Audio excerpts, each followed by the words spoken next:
এক বছরে আমাদের দেশে অন্তত 11 জন পুরুষের অস্বাভাবিক মৃত্যু ঘটেছে। তবে এটা শুধুমাত্র সরকারি হিসেব, যা কিনা উঠে এসেছে খবরের শিরোনামে। এই তালিকায় নবতম সংযোজন রঘুবংশী কাপেল।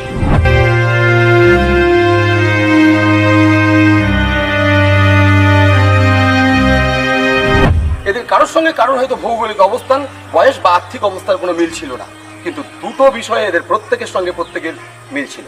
এক, তারা প্রত্যেকে বিবাহিত। দুই, তাদের প্রত্যেকের মৃত্যুর পেছনে অভিযোগের তীর তাদের স্ত্রীদের তীর। এখন প্রশ্ন হলো, ওপর মহল থেকে কি কেউ এই নিয়ে কোনো সোচ্চার হবে? এক শ্রেণীর মহিলাদের দ্বারা নির্যাতিত পুরুষদের জন্য আইপিসি থেকে কোনো নতুন ধারা সংযোজন হবে?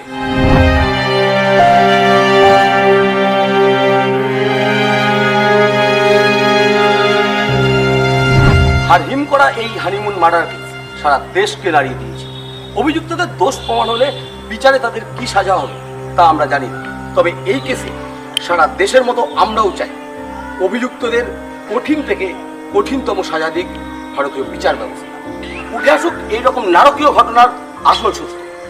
আজ এ পর্যন্ত। এইরকম রোমহর্ষকর আরো গল্প দেখার জন্য আমাদের চ্যানেলটি সাবস্ক্রাইব করে বেল আইকন প্রেস করে পাশে থাকুন। নমস্কার।